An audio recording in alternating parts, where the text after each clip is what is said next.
अस्सलाम वालेकुम। तो कैसे हैं आप लोग? उम्मीद करती हूँ हम सब लोग खैरियत से होंगे। तो आज मैं आपके लिए नाश्ते की एक बहुत ही मज़ेदार और बिल्कुल न्यू सी रेसिपी लेकर हाज़िर हुई हूँ। अगर आप पुरानी रेसिपीज़ खा के बोर हो चुके हैं तो ये रेसिपी आपके लिए है। इससे पहले आपने ऐसी मज़ेदार ऑमलेट की रेसिपी नहीं खाई होगी। तो इसके लिए सबसे पहले मैंने 1 अदद अंडा ले लिया था और उसके अंदर मैंने काली मिर्च, नमक और लाल मिर्च पाउडर ऐड किया है। अपने टेस्ट के हिसाब से आप ऐड कर सकते हैं। मैंने जो है वो हाफ़ टेबल स्पून से भी थोड़ा कम ये तीनों चीज़ें ऐड की हैं। उसके बाद ये मैं इसके अंदर ग्रेट किए हुए आलू ऐड कर रही हूँ। बहुत छोटा-सा एक आलू लिया था ये मैंने, और थोड़ी-सी प्याज़ कट करके बारीक ऐड कर रही हूँ, टमाटर और शिमला मिर्च। इन तीनों वेजिटेबल्स को मैंने बारीक कट कर लिया है, वो मैं इसमें ऐड कर रही हूँ।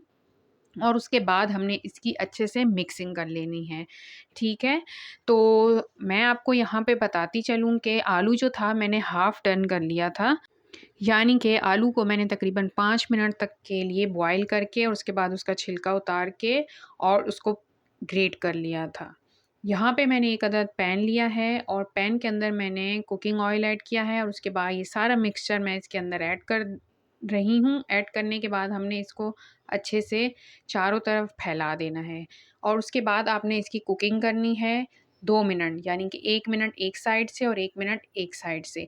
पहले आपने फ्लेम को हाई रखना है, जैसे ही आपने ये ऐड कर देना है मिक्सचर, उसके बाद आपने फ्लेम को लो रखना है ताकि ये अच्छे से कुक हो जाए अंदर से भी, वरना ये होगा कि ऊपर से जल जाएगा और अंदर से कच्चा रहेगा।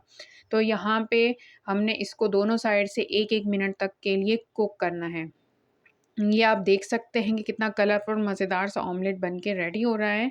तो ठीक इसी तरह से मैं इसकी दूसरी साइड को भी चेंज करूँगी और उसको भी तकरीबन 1 मिनट तक के लिए कुक कर लूँगी।